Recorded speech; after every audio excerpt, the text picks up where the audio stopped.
This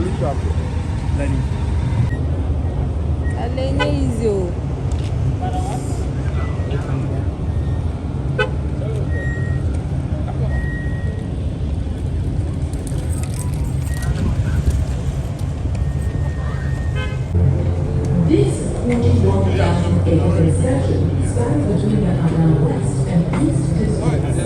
The concession is operated by a subsidiary of the Nigerian River Company. Let's move back.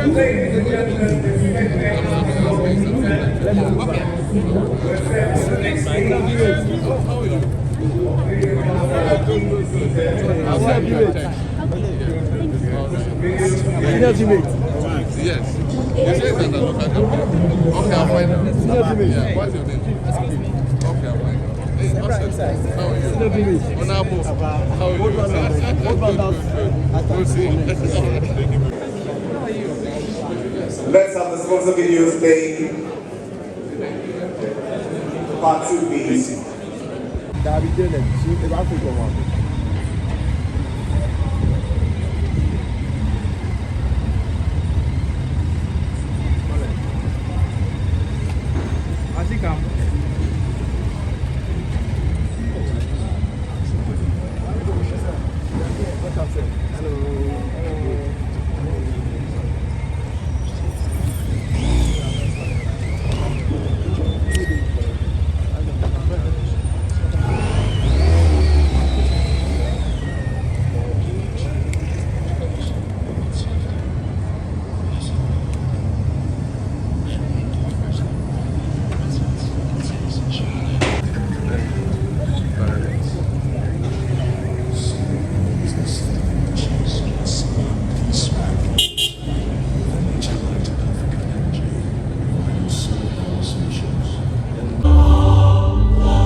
captains of industry and to try and roll out the vision that we had if, God favored us and made us win the election. I think the rest is history. We've been giving that responsibility by Ghanaians, but I want to thank you for your kind invitation. I'll miss the presidential panel with Kofi Abuchi. Unfortunately, there's always a coincidence. I was supposed to be in Abidjan this morning for the African Development Bank board meeting, and Akin Adesina, who is the outgoing president, was expecting me this morning, but I had to call and explain to him that I had to be at the CEO.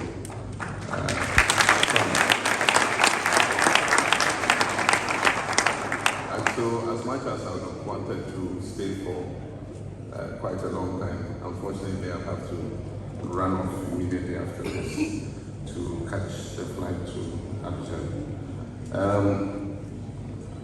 There's so many opportunities for us, and just to say, I got a request for a reference from Moses from DR Congo. I can better give you a very positive reference from Ghana side. And the person was asking about Ghana signing card, and I said, "Oh, yeah, Martins did it for us." He said, "Did they do a good job?" I said, "Yes, they did." So explore that market. When we spoke, I mean, the opportunities are endless. We said in the budget that we're going to, they've been talking about, what the modality should be and all that. But the good thing today is every card is linked to the owner's Ghana card. And so we don't need to have the old toll gates and those cards that you stand and open and all that. We will just go straight, digitalized if it's one city, if you cross the East Legon Bridge, governor and finance minister will all be happy. We just take a picture of your car, and then it will take the bill to your mobile money or your bank account and just pay 1 city, only 1 city. So things are looking up. I'm happy to see my friends to be.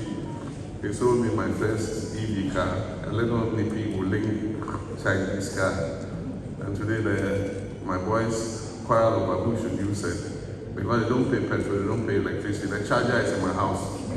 So they come and park it and plug it in. And when it has a full charge, 330 kilometers, they are good to go.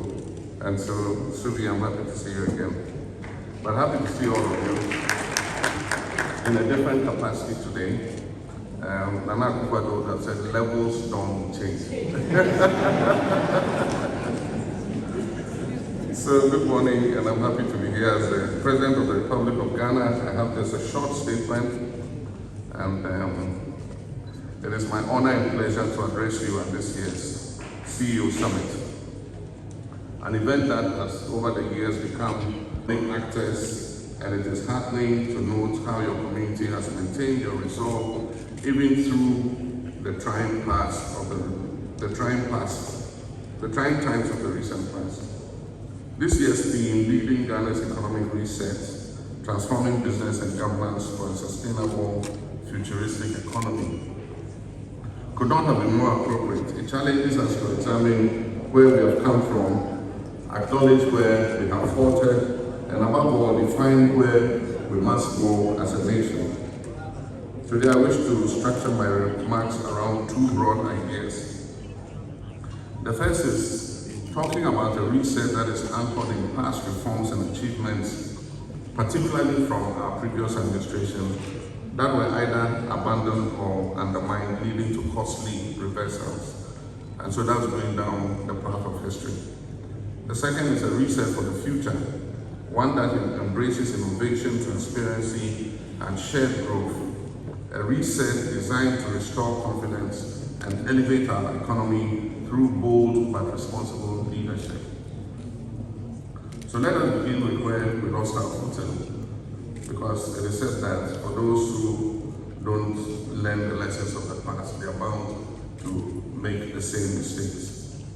Between 2013 and 2016, my administration took bold steps to deepen Ghana's domestic and external financial markets. And the ministers like Dr. Kwabena Dufo and later Mr. Setekle, who we are privileged to have here with us, and in partnership with the Central Bank and commercial banks, we introduced medium and long-term domestic bonds, listed them on the Ghana Stock Exchange, and operationalized the Central Securities Depository to improve transparency and liquidity. We went further. Ghana became one of the few African countries to issue a $200 million denominated domestic bond, a strategic innovation that supported our smart borrowing initiative. And I'm happy to say that bond was oversubscribed. Simultaneously, we accessed external capital markets responsibly. From 2013 to 2016, Ghana issued 4 Eurobonds, all without default. And these were anchored in a sinking fund mechanism designed to ensure repayment. We applied over $335 million from our oil-funded sinking fund to settle maturing Eurobond liabilities. We refinanced the $200 million HIPIC era 2007 Eurobond through our 2015 World Bank guarantee bond. And before we left office, we left sufficient reserves, enabling the next administration that came after us to pay off the balance in 2017 of the 2007 bond without distress. Ladies and gentlemen, this was not magic. It was just discipline and it was foresight. Tragically, this architecture was dismantled. Between 2017 and 2022, debt's accumulation skyrocketed, and yet the framework to ensure repayment was abandoned. As a consequence, Ghana defaulted on both the domestic and external debts, a first in our post-independence history. Investors, businesses, and pensioners suffered crushing losses through the domestic debt exchange program, with crude haircuts eroding trust in the financial system. Ghana's credit worthiness was downgraded to junk status, and public sector arrears ballooned, and SMEs were squeezed out of the credit market. This was not simply a matter of global shocks. Other countries with smaller resource bases managed their recoveries much better than us. In our case, poor fiscal management, opaque collateralization of statutory funds, and disregard for procurement and accountability rules were major contributory factors. The results are visible: a loss of access to capital markets, both domestic and foreign, the collapse of investor confidence, and a shrinking private sector unable to plan, invest, or expand. Let us be honest with ourselves. A true reset must begin by learning from what worked and what was recklessly abandoned. And so the first thing to look at is how do we lead a reset for the future, a path to recovery and resilience. Distinguished participants, despite these challenges, I remain optimistic. Ghana has what it takes to recover, not by repeating the past mistakes, but by learning from it and innovating for the future. Let me outline 8 key pillars of the economic reset that we have decided. Number 1 is completing the IMF program with discipline. We'll continue the discipline in government expenditure and borrowing and work to achieve all targets under the extended credit fund with a program with the IMF. We expect to conclude the 4th review of the IMF program in June 2025 with a target to exit at the end of the program in 2026. And thereafter, we'll participate in Article 4 consultations and adopt the policy support instrument framework, signaling Ghana's return to responsible, non-borrowing engagement with the fund. And the second is reopening domestic and international capital markets. We're working to reopen Ghana's small market in collaboration with the IMF and our development partners, the Ghana Stock Exchange and local banks. However, future borrowing will be linked to self-financing commercially viable projects, particularly by MDAs, MMDAs, and SOEs, ensuring value for money and sustainable repayment. The third is strengthening sovereign funds and local government financing. We'll amend the Public Financial Management Act and Constitution to make contributions to the sinking and stabilization funds mandatory. They will not be optional. So a certain percentage of funds must be committed to the sinking and stabilization funds. We also intend to empower MMDAs to issue infrastructure and municipal bonds secured against a portion of their district assemblies common fund to fund infrastructure projects such as roads, schools, water systems, and local industry in the districts.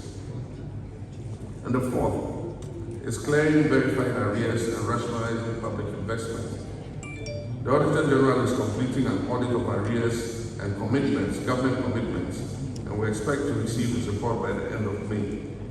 We'll then commence to clear legitimate arrears transparently and enforce commitment controls through the GIFMIX and the IPSAS-based accounting systems. New projects will be prioritized based on need, funding availability, and alignment with our national interests. And the fifth is accelerating public financial management reforms, and we've started that already. We amended the PFMA to include fiscal responsibility clauses.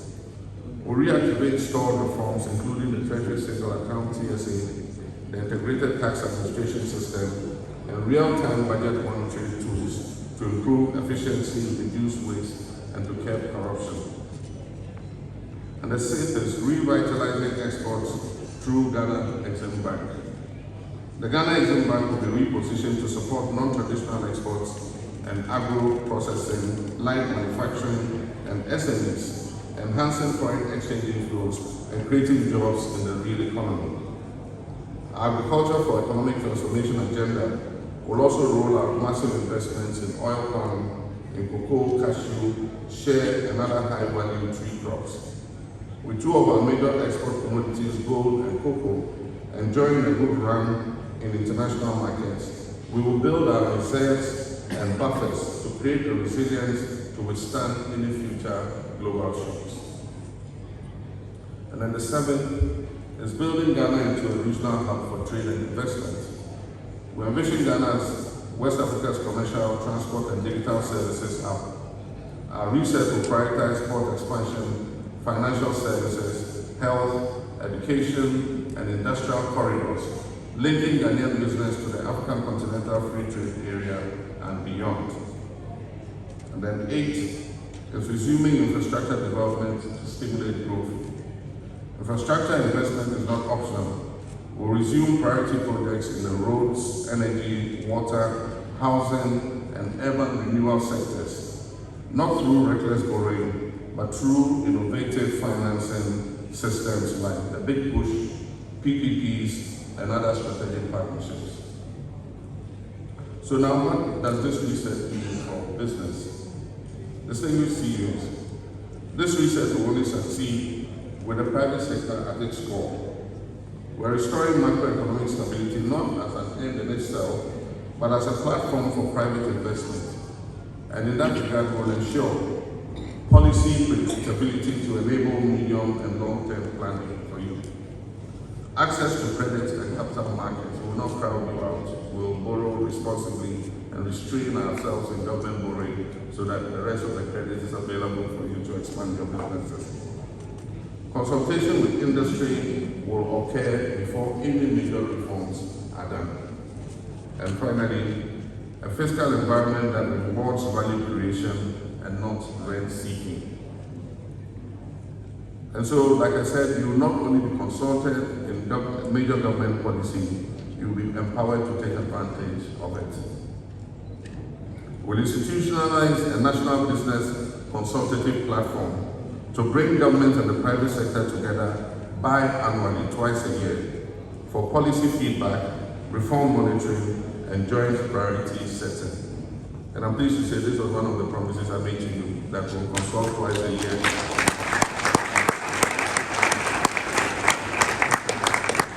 on government policy so that you give us a feedback on how it is affecting your businesses. Ladies and gentlemen, in 2008, Ghana became a lower middle income country. That milestone was based on sound policy and institutional reforms. Today, the opportunity exists for us to move further to become an upper middle income country with a diversified economy, resilient institutions, and a dynamic private sector. To get there, we must reset with discipline, with purpose and unity. On government's part, I wish to assure you that we will maintain the caring fiscal discipline and work to maintain a conducive environment for your businesses to thrive. Let me take the opportunity to commend those of you who have responded to the city's appreciation by reducing prices of your products and services, and thereby passing some of the relief from the hardship to Ghanaians. And so, Oka and all of you, thank you very much. DPR, thank you very much. And so, for those of you who have not responded yet, please pass on some of the city appreciation to Ghanaians. The time has come for us to lift the gloom, to restore confidence, and to build again. And as I said in my inauguration, Ghana is open for business again. Let this summit mark the beginning of a new compact between the public and private sectors,